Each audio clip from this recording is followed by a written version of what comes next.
Hello, habari za muda huu tena. Kwenye video hii tutaangalia ni jinsi gani sasa ambavyo unaweza ukaanza kufanya maandalizi kwa ajili ya data entry, kwa ajili ya kuingiza alama au marks za wanafunzi.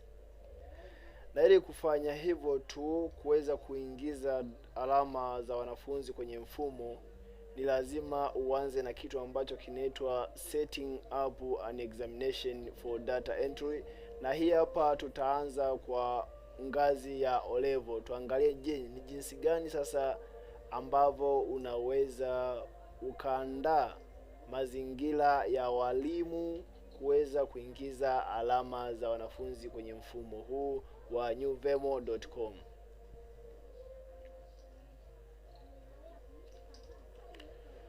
Kwanza kabisa, ili mwalimu yoyote yule aweze kuingiza alama za mwanafunzi kwenye mfumo, ni lazima kwanza mtaaluma au mkuu wa shule awe amefungua na ameruhusu uingizaji wa alama za wanafunzi kwenye mfumo huu wa NewVemo.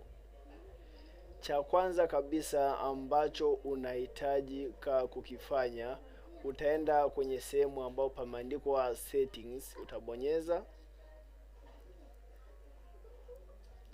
Kama hii setting hapa hautoiona, labda unatumia simu, utashuka chini kabisa hapa kwenye hizi option, kuna sehemu pameandikwa general settings, na setting ni kitu kimoja. Kwa hiyo mimi nikisema kubonyeza kwenye general settings, ni moja kwa moja pia tu nitaletwa hapa. Kwa utaangalia kuna hizi setting, kuna orientation, logo attachment, kuna data entry headings, kuna name printing, na kuna messaging, na pia kuna hii inayoitwa data entry process. Ukishafika kwenye data entry process, utaangalia kabisa kwamba hii data entry process kwa wakati huu ni closed, kwamba umefungwa, kwamba hakuna mtu ambaye anaweza kuingiza marks.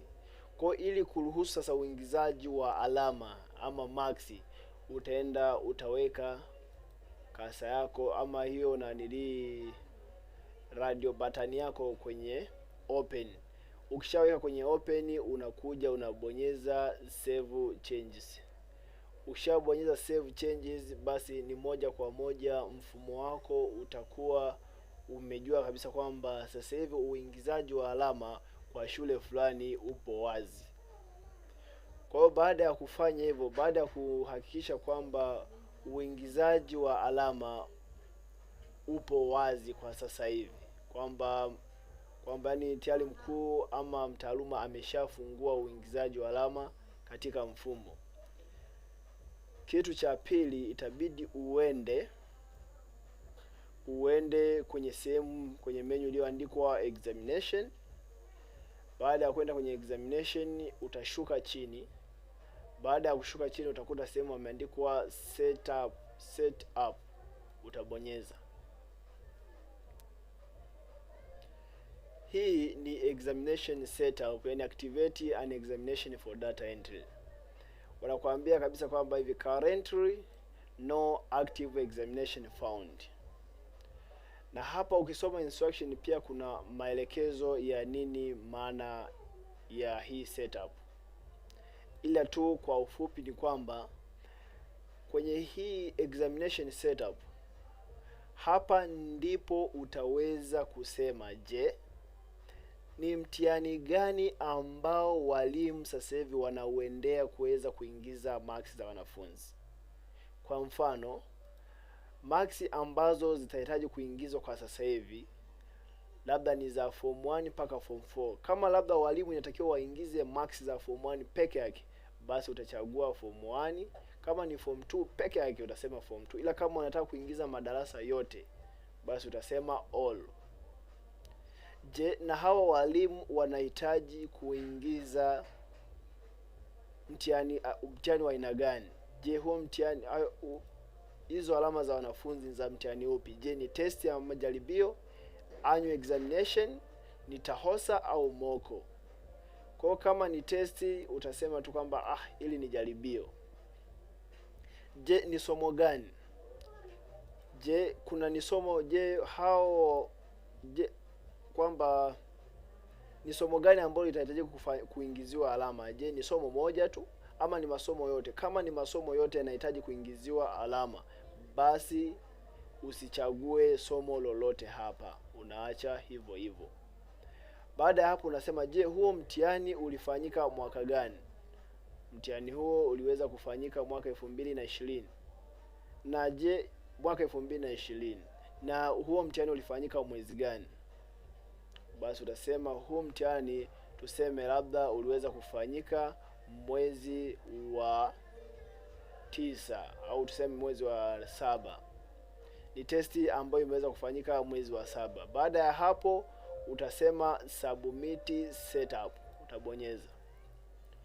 Ukishabonyeza tu submit setup, ukishuka hapa chini utaangalia, utaona kwamba current active examination, class ni madarasa yote, examination ni testi, subject ni olo, na year ni mwaka 2020, na month ni mwezi wa 7.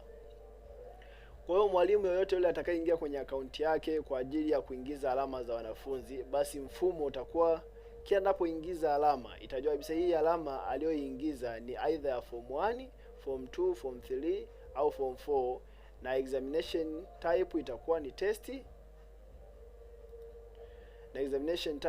testi, na subject itakuwa ni masomo yote, umeona, na mwaka itakuwa ni mwaka 2020, na month itakuwa ni mwezi wa 7. Kwa hiyo mfumo utakaa na kumbukumbu hizo.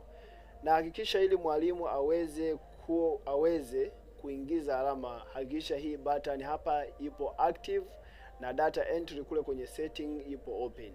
Hapo ukibonyeza inakuwa, ukishaibonyeza mara moja hapo, umeona, itakuja kubadilika, inakuwa inactive. Kwa mfano nikiibonyeza mimi hivyo, utaona baadaye kuna muda itabadilika, itakuwa inactive.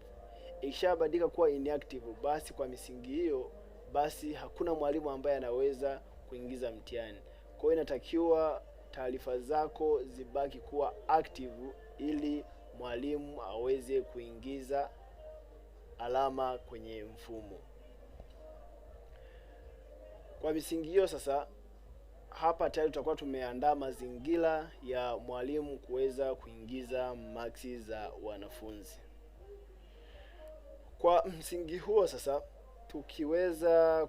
tuweze sasa kuandaa wanafunzi kwa ajili ya uingizaji wa alama. Ili kuweza kuandaa wanafunzi, kwa mfano wanafunzi ni wa ordinary level.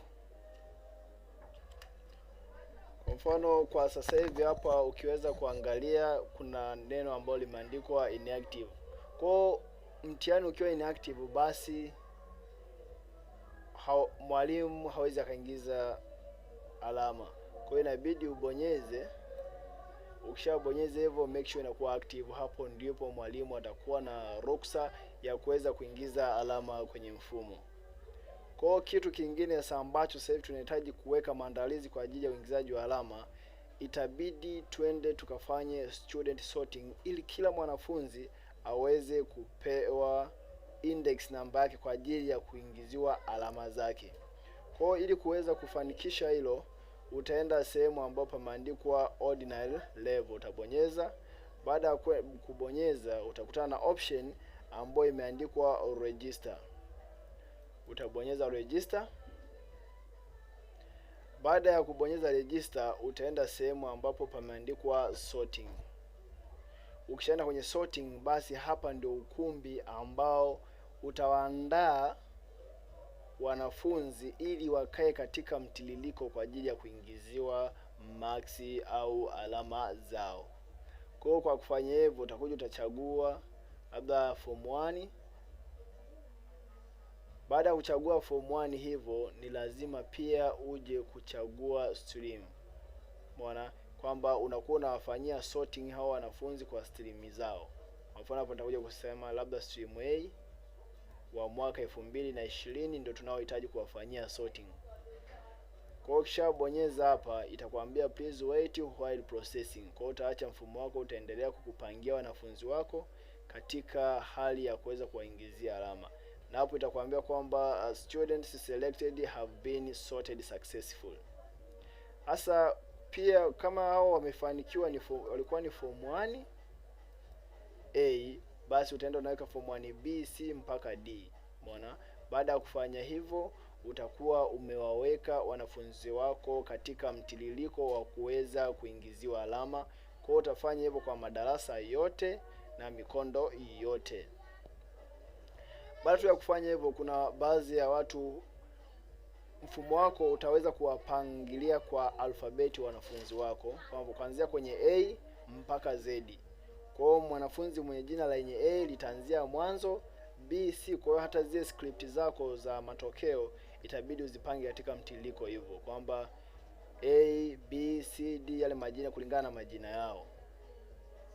Utaona ni jinsi gani ambavyo yanakuwa. Lakini ukitaka kuyapangwe kijinsia na majina, yani kulingana jinsia zao na majina, yani waanze wa kike au wa kiume, baadaye na kulingana na majina yao, utaenda kwenye setting.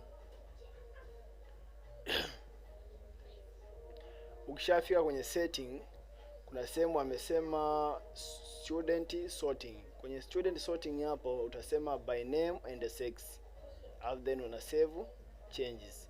Ukisha save changes, basi mfumo utakuwa unawasoti wanafunzi kulingana na majina yao na jinsia zao, ikianza na either watoto wa kiume au wa kike.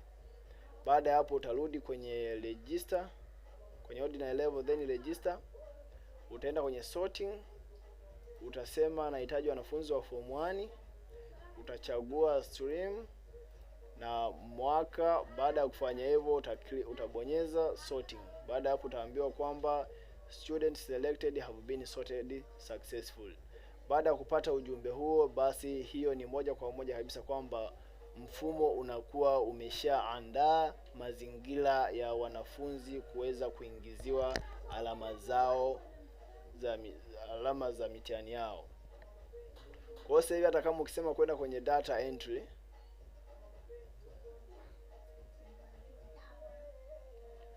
ukishaenda kwenye data entry kama hivyo, unaweza ukachagua kwamba labda nahitaji kuingizia alama wanafunzi wa form 1. Je, unahitaji kuingizia wanafunzi wa form 1 stream gani? Umeona? Kwa hiyo baada ya kuchagua kidato, baadaye utaenda kuchagua tena na stream ya wanafunzi ambao unahitaji kuwaingizia alama kwa wakati huo. Kwa hapa utachagua labda stream A na somo utachagua. Baada tu ya kuchagua, utaona mtu wa kwanza hapa ni Amina Lameki Daudi. Kwa hapo utaweka alama, ushaweka marks zako na kuendea hapa. Kwa hiyo hapa inatuzaidisha ni kwamba tayari uingizaji wa alama, maandalizi ya uingizaji wa alama upo tayari kabisa. Fuatilia video inayofuata ili kuweza kuona je, ni jinsi gani sasa ambavyo utaweza kuingiza marks za wanafunzi kwenye mfumo wa newvemo.com. Asante kwa kunisikiliza. Usisahau kusubscribe, kushare na kulike video hii. Asante.